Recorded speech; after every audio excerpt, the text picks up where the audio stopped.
Hello. Welcome. My name is Matt Wilson, and I work for Priestley College in Warrington. And we're going to talk today about our internships that we've put together. So I'd like to introduce my panel. So I'll go through, start with Arthur, if you'd like to introduce yourself. Thanks, Matt. My name's Arthur Parsons. I am head of design at TT Games, and I've been working as a designer in some way, shape or form for 23 years, I think. So been around the block and a veteran. I now believe I can be eligible to be called. Veteran. Rhys? Hi, my name's Rhys. I've just recently got an intern at TT through Priestley. I've only been there for about 3 weeks, 4 weeks now. That's about it, really. Okay. Courtney? Hi, I'm Courtney. I'm a junior designer at TT Games after completing a 12-month internship there. And Mitch? I'm Mitch. Similar to Courtney, I was an intern and now I'm a junior designer at TT. Excellent. So the idea of the talk today really is to talk about our internship program that we put together. We need to go back almost to 2019 when it first started, when myself and Arthur met for the very first time after a visit to our college. So I run a game design course. Our game design course looks at design, art and programming. So it's quite diverse in the sense of the students that come onto our course. And we try to teach them in all three of those areas through the 2 years that we have. It's a level 3 course. And the idea for me particularly is that I want my students to make games. By the end of the first year, second year, I want them to have had experience at least producing 2 or 3 games, whether it be in teams or whether it be on their own. We were very lucky to have Arthur come over to the college to do a talk, something that we found very difficult at times to get studios to come to an FE college. But we were very lucky in the sense that we got someone from a company as big as TT to come to the college. That visit made a massive difference because what happened on that day was a person like Arthur was able to see what our students were able to achieve in a short period of time. But not just that, he was able to see that the skill set that students have at this level could be used and could be utilized in the industry like any other industry of students going in from a level 3 course with a sort of an apprenticeship idea to it. So we got to talking about how we could do that. Now we know that currently there isn't an apprenticeship for art or design in the games industry. It's something that is crying out for students, especially in the current climate. But there isn't an apprenticeship that looks at that aspect. And we've heard today already about apprenticeships at level 7, so graduates gaining apprenticeships. And we've heard about apprenticeships down the VFX route, which is really encouraging to see. But this is something that I think needs a great deal of attention to look at. So there's no apprenticeship, but we've got the students willing to take part in it. And we have a studio that was willing to make that first step. And myself and Arthur took a bit of time to put what we thought was a good plan. And once TT was on board, we launched the very first internships in 2009 in June. Those interns consisted of Courtney, as you can see, Mitch, and another intern, Sam. They spent 12 months paid working for TT in a junior design role, working on live briefs, working on live projects, whilst at the same time coming into college 1 day a week and studying an art foundation course, art and design foundation course. One of the interns whose decision was to go to university at the end has gone off and has now joined their university place. and Mitch and Courtney were offered the opportunity to stay on as junior designers, and obviously they have chosen that path. We're faced with COVID. We've been faced with lockdown. Lockdown came and happened. So was this going to happen again? We wasn't sure.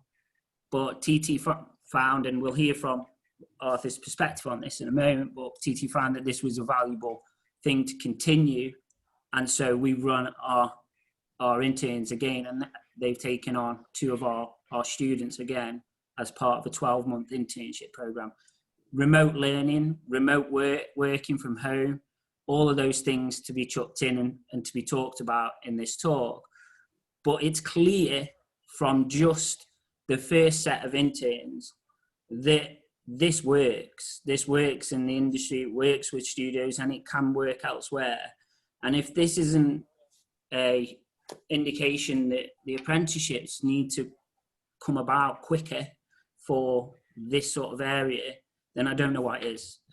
I think that this is definitely something that we need to work on with a bit more speed and a bit more direction into an industry as big as games. So that's the kind of overall. And I'd like to kind of ask a few questions and generally have a bit of a chat. So the big thing is, I know what benefits us in education for this sort of program. I know how it benefits my students. That's been proven. That's been proven through decades of apprenticeships through all industries. We know that work-based learning works, right? And it benefits us.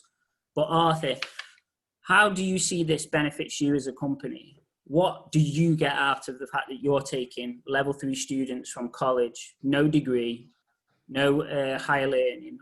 How does it benefit you as a studio? It's really hard to sort of like give a one simple answer on that. The benefit to the studio is that we get a broader, sort of more diverse set of voices. That's one of the key things here is that, you know, university's great, but university's not for everyone. And some people may have the ambition to go there, some people may not. Some people may not want to go there, or have the funding or the support network to go there. And we have to open the doors to get the broad spectrum of people through our doors, because that's how we're going to make the best games. The sort of broader spectrum of voices, the most diverse sort of group of voices, those creative minds can be harnessed. And when we did sort of first meet, I said to you, because I do go and visit a couple of universities quite frequently and sort of contribute to those courses. The work that I saw when I first came along wasn't too dissimilar, and I think it's because those students had 2 years of learning with you and the rest of the team at Priestley, and it's like that they can come in and work. Why wouldn't they be able to come in and work? Because that's effectively what we do when people start in design anyway. We just throw them in the deep end and hope that with a bit of support and a bit of mentorship that obviously that they sort of swim through it. So for us, what we get out of it is new voices, fresh ideas. The current interns know I've got kids older than our current interns. And so my kids teach me stuff every day. So if we can bring people in with that fresh energy, that fresh outlook, they're going to have new ideas. What could be better for our games than having new voices that come from a different area? So we get loads out of it. We get that. We get obviously, the fact that we have some sort of new exciting sort of faces come in. We also get the ability to use this sort of program to help the growth of our own staff. I'm sure at some point Courtney and Mitch, Rhys will mention, they all get assigned a mentor. Now that's someone that's on my team that I've worked with for years, potentially, that's probably got that as their next thing they have to kind of figure. They need to figure out, how do I progress up the ladder? If I want to be a leader, I want to manage people. If I want to manage people, I've got to help, be there to support people. Mentoring an intern is a perfect way to grow. That kind of leads on to one of the, I don't know if you would call it misconception or not, but definitely in the beginning of when I was teaching this subject, and the idea of an apprenticeship in games was one of the excuses was the fact that we don't have the time to train people coming into the industry. You're on tight deadlines, and the staff that you have, you've got deadlines that if you don't meet them, they affect the game, the company drastically. So when you decided that this was definitely something that we were going to do, and then you put that to your team, your staff, was the concerns of the fact that you were going to be bringing these students into the studio, no degree, they've just come from college. I mean, was there a concern there that was like, what are we getting? Is it like a work experience model? Is it, are you going to give me this extra time? What changes? I think if I said that nobody was concerned, that would be a lie. But there's a lot of people that had the faith and belief that we're not going to do something if it's foolish. We've worked with a lot of graduates over the years, so we sort of know that when we bring someone in, we do give them some padding. The schedule that they're given isn't going to be the same as everyone else's. They're going to be given a bit more time. For those first few months, we don't actually expect anything from the people that are in. They are learning live on a game. It's not, we don't have a program where they sit in a room and then for 6 months they'll learn stuff, and then they can be trusted to go and play with the live data. They're thrown at the deep end. Mitch obviously is working on something super secret. Courtney's worked on a few things, but at the minute is working on Lego Star Wars. They're thrown in at the deep end. Here's a live game. If you make a mistake, guess what? It could cause the game to collapse around for the whole team. But guess what? Just crack on. It'll be fine. Don't worry about it. You're only going to learn sort of as a designer and grow if you're actually genuinely working on a game and you're out there making mistakes. And actually, they probably make far fewer mistakes than the rest of us. So, with that in mind, Mitch, your interpretation, what you thought this was going to be like, is it like that? What was your initial thoughts going into the studio for that first time, being put on a team, being put on a game that hasn't been revealed or top secret? Like, how did you deal with that? What was your thoughts going in? I think initially, I wasn't expecting to be given much kind of responsibility, if that makes sense. But as I've kind of grown and as I've continued to work there, I've been given more and more kind of important tasks, and it's. And did you feel that support was there then? Did you feel like, because what I mentioned about Arthur's team, this deadline aspect of it, we know that there's a lot of pressure there. So you walking in, did you feel like straight away you were accepted? Were you seen as the work experience person, or were you seen as part of the team? Were you seen as that designer? I felt like part of the team pretty much straight away. It was really nice. Everyone was, quite accepting and really friendly. It really helped me to feel like part of everyone else, just like a junior designer rather than a little work experience for a couple of weeks. Yeah. And Rhys, like, you're 2 weeks in. No, sorry, not 2 weeks. You're 4 weeks in, right? So 4 weeks into this, straight out of college, we've had the whole lockdown situation, right? And then, the idea of going into an internship, and I mean, we'll cover a little bit more of this a little bit later on, like, but going into an internship and then finding that actually you're doing this from home, okay? And that must have felt like, hold on, how's this going to work? I don't know where I'm going to start. I don't know what I'm supposed to be doing. Did you feel that the support was there? Did you feel that the induction into the team and into the studio worked for you? Yeah, pretty much. As soon as I ended up joining on the Monday a couple of weeks ago, they already had stuff set out for me to have daily updates at the end of the day to see what we've done. And to keep a track on us, and they made us meet the whole team that we're working with, and joining meetings, seeing what's going on, seeing how everything works. It was sort of a way that they did it sort of perfectly, as to introduce us to how everything works. So, Arthur, this isn't obviously they have team meetings, and like you say, at the end of the week they have a meeting with their mentors, and so how dissimilar is that to what would go on with the team regularly? I mean, I suppose there's constant team meetings throughout the week anyway, right?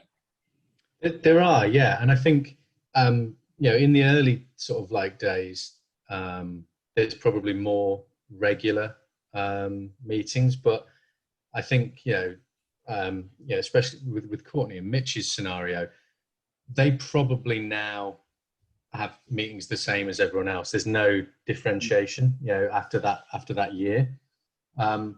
And even then, we were learning initially a little bit about do we have to check in too much? Do we have to check in a little bit less? And there is that learning process. I know I don't get to spend enough time with any of the interns as much as I'd like to.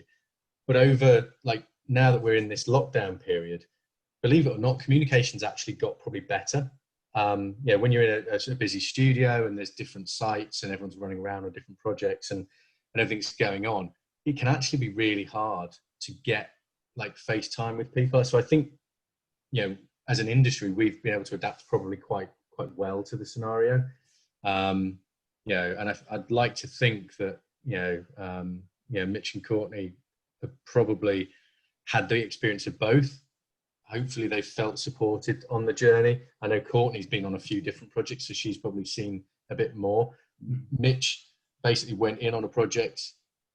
I got told by the game director that Mitch is working with, it's like, can we keep Mitch? It was like, well, okay, cool. You want to keep Mitch? And Mitch is now doing sort of kickoffs and designing sections and everything else. Rhys now is at the start of that. And has the sort of the joy of going back to the office to look forward to, I guess, because again, you get the energy in the office. That's what you miss when you're outside working remotely.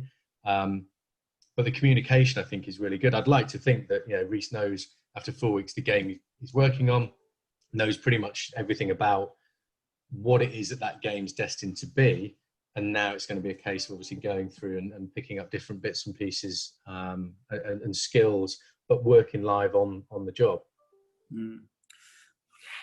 Just going back to the beginning stages of applying for the internship. Why?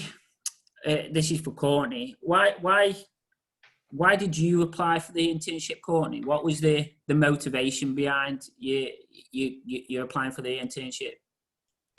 I think for me personally, university wasn't really something that I was sure was for me. But before the internship, it kind of felt like the only option.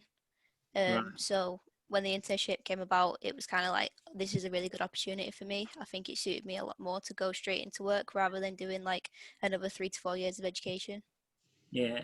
And I think this was one of the things that myself and Arthur definitely agreed on. And there's some people are meant to go to university and find that whole thing comfortable and would do really well. And there are students that do this that don't feel comfortable going to university. It's not their path. And so this idea of kind of it's one way or no way, in a time when really we should be looking at how people can learn differently and how they can get into these industries differently on different routes. And especially with games as being as big as it is, it's surprising that is the only route. Now, for someone like you, this is worked out. I know, Rhys, you feel quite similar in the sense of that. Is that correct? Yeah. And through whole college, we sort of had the idea that we had to sort of go uni with what we wanted to do. During high school as well, we got told that we have to go uni for games design. And through college, obviously Matt had an internship going when we joined, and we're seeing how second years were dealing with it and everything, and hoping that us first years when we joined that we would have the same opportunity. And most of us sort of went for that opportunity. Some of us didn't, because some prefer uni to doing something, actually work hands-on. But I was more prepared to go hands-on instead of go learn for another 3 years, as it's just not my sort of thing. Yeah. I've sort of Was that playing on your mind all the time though, Rhys? Like, whilst, because it's fresh for you because we've just finished, right? So, and obviously we talk about this from day one because it's quite, you know, studying game design is important to understand where it is that you want to go quite early on, because you're going to put a lot of effort and a lot of time in it, and it's a new discipline for those students to dedicate and commit to. So we talk about the career path really early on, right? So that must have been playing in the back of your mind, right? For 2 years? Yeah, for the whole 2 years, I was thinking, especially to my mum and dad, they were saying we're going to have to go uni with this whole situation. And obviously I was like, wasn't wanting to go. It's not my sort of thing, but it was one of them things that I had to think about in the back of my head of saying, if this doesn't work out, I'll have to go uni. I have to be prepared to go uni. But that's one of the things where I haven't had to, because it's not my sort of thing, and I luckily ended up got the internship. Right. So I've just got a question here which fits into what we're talking about right now. So viewers ask, do you intend to complete or continue your formal education degree quals in a later career? So that's a question for all of you. So would you consider later on doing a degree? For me personally, I wouldn't think so. It's not, once again, it's not my sort of go-to thing. I just think for me personally, learning well in a classroom environment just wasn't my sort of thing. Learning on the job was more my sort of go-to. Mitch, what about you? Because you know, you were happy to go to university, is that correct? Would you consider doing a further qualification later on down the line? I think when I first started during the internship, I felt like I still kind of felt like uni was important, but as it's gone on, it's not really something I see me needing to do, at least not in kind of like the future that I can see. Yeah. What about you, Courtney? I think it depends where I am kind of in my life. If I felt like it was something that would help me improve my skills, then maybe, but I kind of feel like with the experience that I've got now, it might not really be that necessary. That's one of the things, isn't it, Matt, that when we first sort of talked about this, was that the students that decided to sort of apply and that got the internships would be in a no-lose scenario, because when we started it, we had there was no guarantee that anyone was going to get a job after 12 months, was there? It was just, let's take people on, let's do the right thing. Everyone's going to benefit out of this. But for us, from a student's perspective, if they do the 12 months, they've got 12 months of a live game on their CV, which is you can't buy that. That's invaluable. A big AAA game like Lego Star Wars or something. You've got that on your CV. You could then go to uni if you want. You could then go and do your 3-year course and pursue university, just like Sam has. Or alternatively, you could go hopefully to get a job in the industry, like somewhere else, because you've got that experience of working. So I think it's really important that by doing this, all we're doing is opening more doors.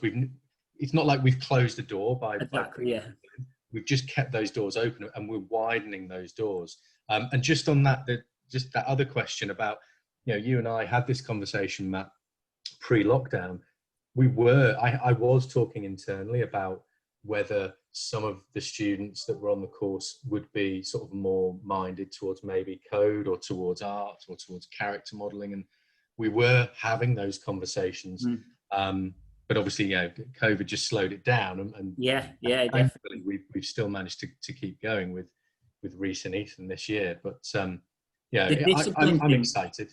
Yeah, the discipline thing. We, like you say, everything seems to. It takes time. This was something that we had to try out and see what would work. So there's 2 parts to this. All the students have got places in university. So we knew all of those that applied, they all had a place at university. So if they didn't get the internship, then at least they had that to fall back on and they could go and do that. We get them to defer the year.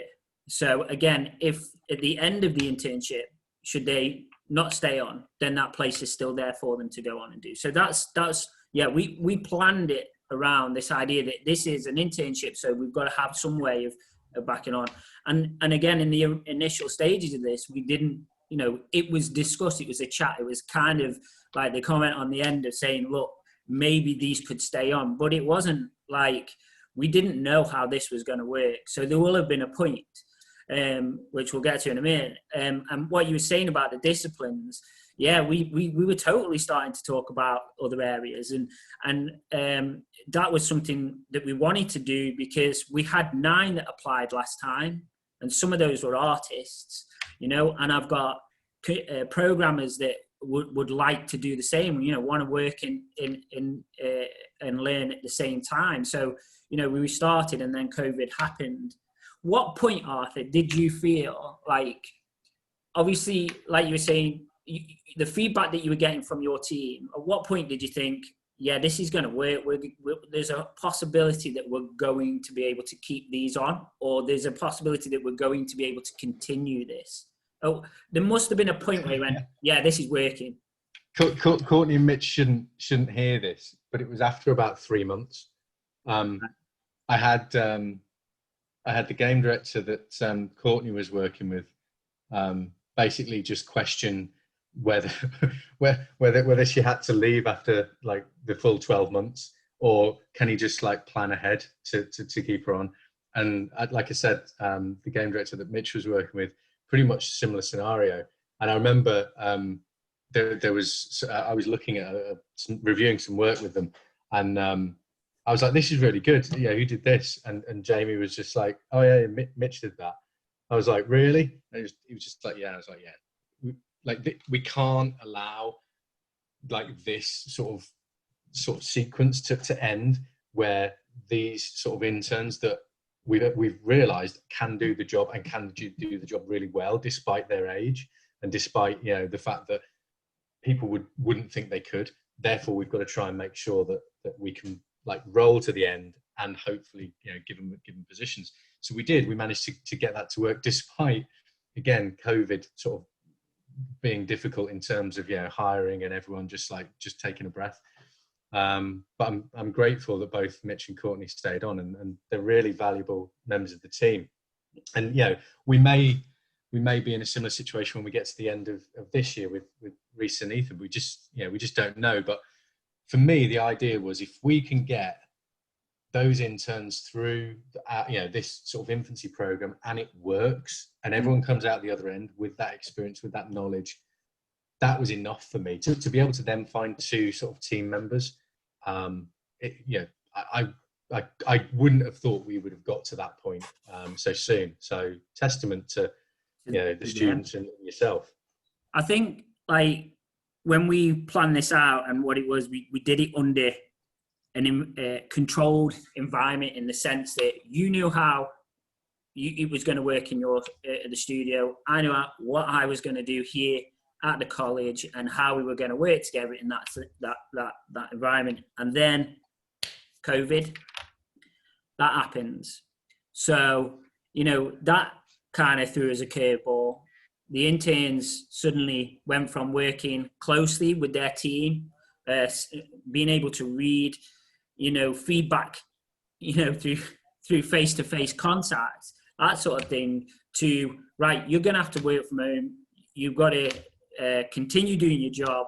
This was the biggest test for them, in my personal opinion. I think to take, you know, the interns and then say, right, you've got to do all of this, but you've got to do it all from home, and nothing changes. Your same hours, you've got same deadlines, you've got so on and so forth. And, you know, they successfully continued to do their job, so much so that, you know, it led the way to us confidently being able to do that with a new set of interns. But what sort of support was there to enable them to transition to that point and help them with sort of like that work-life balance, because that is a big thing, especially I see it with our students. Work-life balance is terrible. They've got awful sleep patterns.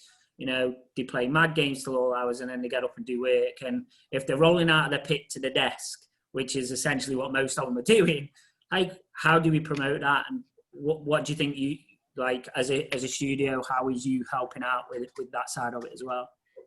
Well, I think, yeah, to some extent, we were all in that. When we got the sort of, when we had the, I remember the management meeting where we had the meeting where it was like, look, we've got to call time on this. We've got to just roll out a plan, get people working from home, because that's where it's going to go. So we sort of went a little bit earlier than sort of lockdown. And I think it's credit to like the studio management and Warner Brothers that was done so efficiently. I was gobsmacked. It took 2 days to get over 500 people at home, set up, working.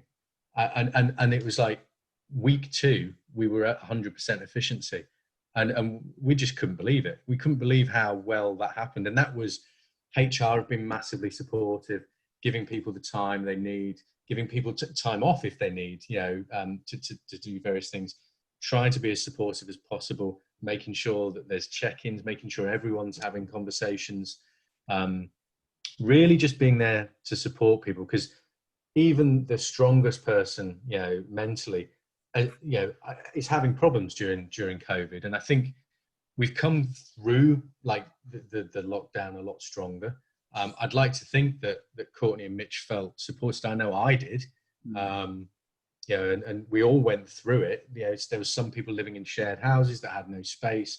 You know, we tried to make sure everyone had a webcam. It took a while, but everyone eventually got a webcam because we couldn't find any. That's why. You know, everyone had the equipment they needed. You know, if they needed chairs, desks, whatever, because we knew it was going to be a long haul. And so yeah, we're still in it. Yeah. So Mitch, like, how did you? What was that feeling then when you realised that, okay, this has just changed? We're going to go back. We're going to be working from home. I mean, was it? Did you feel like it was quite easy transition, or was there kind of an apprehensiveness to it that you thought, I don't know if, you know, how do I manage myself here?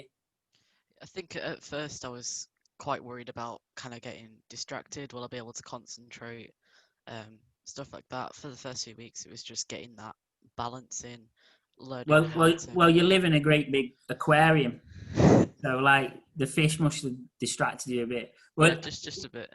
So the distraction was the thing, wasn't it? Because it is, you know, you're at home, so you had to like switch on that professionalism pretty quickly.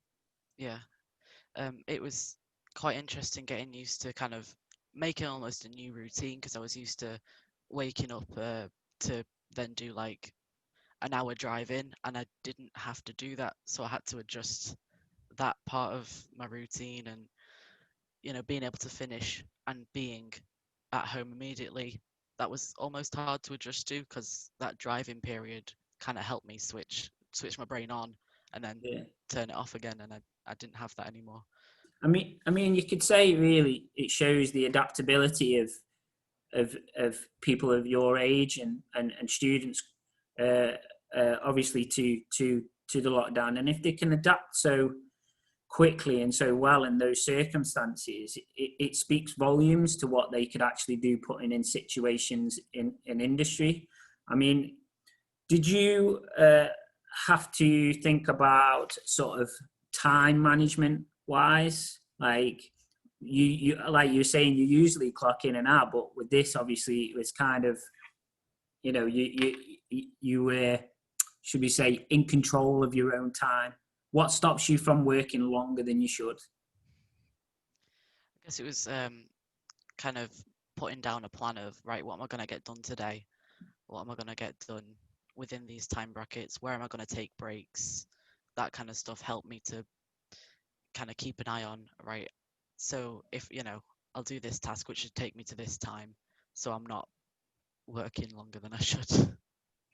Okay. Right, I'm going to ask a couple of questions, right? Arthur's just had a power cut, but he'll be back in a minute. Oh, he's back now. A question, did the interns do any particular tasks or duties that helped them work on projects but not create issues for TT. How did students feel about their initial roles, tasks and responsibilities?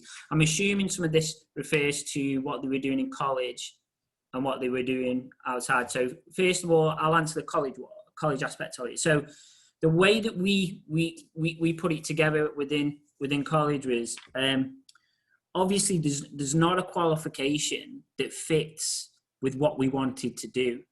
So this is why, like, I'm very sort of pushy about this idea of the apprenticeship, because it standardizes what it is that we were going to do. So there isn't necessarily a qualification that we could use. So what we did was we put together it's a level 4, it's an art foundation course, and we've got a very good reputation with the exam board that we run our foundation course off, and we were able to use that and apply it to a set of design tasks and art tasks that we would do throughout the year as a project piece.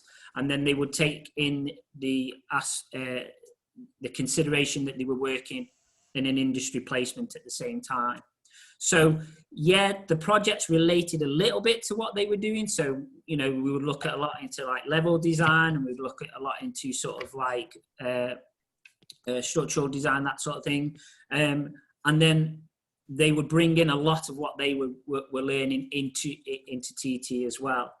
The other question was, how did you feel about the initial roles and tasks and responsibilities? So, Courtney, how did you feel about the first job that you got? What was the first job that you got, if you can tell us without giving anything away that you're not allowed to? I think the first jobs that I kind of had was just getting to grips with the different software and stuff. Just doing some kind of test stuff to make sure that I kind of knew what I was doing and how to work stuff. Yeah. But it was quite good. I felt quite eased in with the different tasks that I had. And I was given feedback on everything, so I kind of knew how I was doing throughout the whole thing. And I suppose that was kind of like an easing you into what was coming. Yeah. So they took a stage-by-stage step of kind of giving you tasks that were manageable and getting you set into the way that you were doing. And is that similar to what you're currently doing right now, Rhys? At the moment, yeah. So I've been given a couple tasks to do, and obviously they get reviewed at the end of the week to have a look at how we're getting on, because obviously it's different from how Mitch and Courtney did it from the start, because they were in the studio, I'm at home. So Yeah. there's different patterns of how things have been done, and that we get given one thing to do, and if we finish that within that week, we get given another thing, or we talk about and give feedback, and then that gets redone, and it's a continuous process through that. Yeah. Which obviously that again helps to promote as you move on to the next set of tasks. Yeah. And the question there for Arthur, so what did TT have them doing to make them useful on the studio project, but limit their chance to create problems? Because this is a big one, isn't it? You can't just put somebody into a project and they start messing around with it, and next minute it all goes a little bit wrong. So how did you manage that, and what did you get them doing to ensure that wasn't an issue? I think that's just down to sort of like, you know, throwing them in the deep end, but like with a hand there initially. It doesn't matter if you're 18 and straight out of college, or you're mid-40s and you've been doing it for 20 years. You've got the same risk of breaking stuff. You know, it's just getting yourself into that routine of, if you're going to commit anything down, you've tested it locally, you've checked it, you've made sure that everything still works. When that's the case, sure, commit it down, and we're all good. So, you know, I think it's just good, just best practices, just working as anyone on the team should, because there's nothing worse, and anyone that's worked in games know, you know, Friday, everyone's just desperate to commit down and get off home, you know, or, you know, get to the pubs, you know, obviously pre-COVID. We've got an online beer social now, so there's no rush. But yeah, you just got to be just cautious. You know, make sure that you check and test your stuff, and that works for all of us. I think that the due diligence of the studio itself, understanding that with anybody coming into a studio, you're not going to throw them straight in onto something that, if they get wrong, is going to affect a project massively. So I suppose it's doing the same, but on just a little bit of a longer scale. Yeah, like Courtney's working live. You know, she's working and has been since moving projects live in Lego Star Wars, just in the hub worlds, making sure that the hub worlds are brought to life, and that like they're live tasks, and anything could go wrong. But yeah, the fact is, they're the jobs where Courtney's going to learn about different bits to the project that she was on before that. So we've just got to take that chance. One of the questions as well, this one was just going back. So what advice does Matt have for colleges and universities wanting to do something similar with their local studio?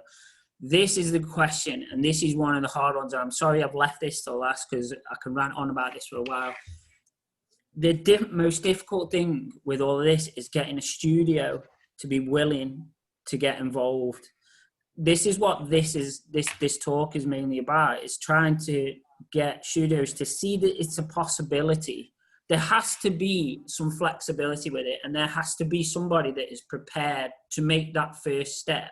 We were very lucky, and I count my blessings for this because, you know, we were able to team up with TT, which has done this. But I see this being something that other studios can do in other colleges. We're not a unique college. Our course is not a unique course in what we're delivering. There are lots of colleges out there which are pushing out students who are amazingly talented, who should be going along this route. But we need to get studios to be actively involved in it. Studios don't necessarily know what's coming out at FE, what's coming out at level 3. It's all university all the time. It's always degrees all the time. And we're not looking at what's coming out at FE. And this is one of the big things that we need to change. It's massively important.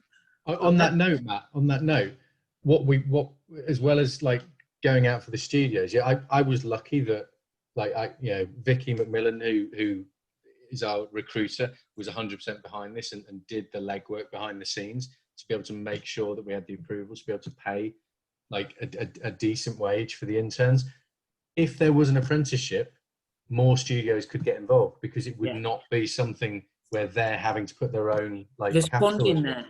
There's funding, and currently you can't access that because there's no apprenticeship, and there's this circle which is constantly going. And until we break it, until we create that apprenticeship that is taking too long to put together, then studios will have the funding there and the support there to enable them to consider doing this. Because until then, it's not going to happen. And then that means that all these students have to go to university. They have to pay that money, that 30,000 plus, to go and be a game designer, to go be a game artist, to go be a game programmer. And that shouldn't be the case. It shouldn't be the case. So, yeah, you're right. The funding is there and the support is there, but not until there's an apprenticeship.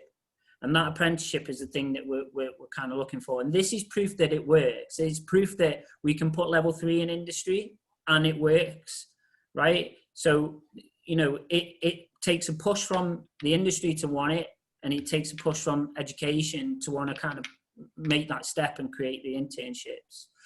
We've pretty much come to an end on this, but I'm going to put my details into the Discord channel for those people watching if you've got any other questions or you want to know anything about the sort of the setup and what we did. But, you know, we hope to push this out for as long as we possibly can. And, you know, I've spoken to studios far and wide from us to kind of speak to see if those places are getting involved in their colleges and whatnot. And it's more about sort of promoting that, less about just what we do here. I know that there's a studio down in Brighton that is starting to think about it, and that is brilliant news associated with sumo, and that is a brilliant thing.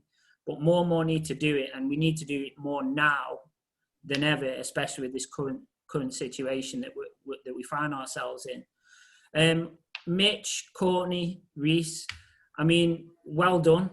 I think you're trailblazing in what could change the way that how we look at getting people to work in games. And you're doing a great job. And, you know, I'm sure Arthur's really pleased with you, and you're an asset to ET right now.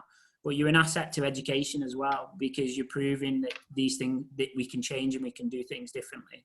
So I thank you on that. And Arthur, thank you very much for spending the time, but most of all, taking that first step and pleasure. allowing us to do this. It's an absolute pleasure. The more opportunities there are for more people to get into this industry, it's the most exciting industry on the planet. And Indeed. The whole future of the world is going to be gamified in one way, shape or form. So we have to give everyone an option to get into it. University is great. I'm not going to knock university. I dropped out of university. If this would have existed for me, I would have been right on it. I've got no qualification in games. So there you go. I did do a poll. I'm hoping that this poll doesn't make me look red-faced. But there was let's have a look. Host panelists. So I don't think anybody. Oh, I haven't got the results there. It's only just gone up. Oh, has it? Oh, yeah. no. Oh, never mind. There was a poll. So basically, the poll: if you work in the games industry, do you have a degree qualification in the games? I'm going to post that out there, basically because what you just said. And I know from people who I have spoken to on my many correspondence with people in the industry, that first question, a lot of people don't. A lot of people, and it's a new thing that we currently have right now, is that we suddenly now need all our students to have a degree to get into the games industry. It didn't work 20 years ago or 10 years ago. Now, apparently, we need to. Just while the fees are so astronomically expensive as well. So it's worth considering. And I think I think that poll would have come back and said basically no. So there we go. Thanks, guys. Thank you very much for spending time. Thank you for listening, all the viewers, and cheers. Thank you very much. Thank you, Matt. Cheers, guys. Well done. Cheers. Thank you.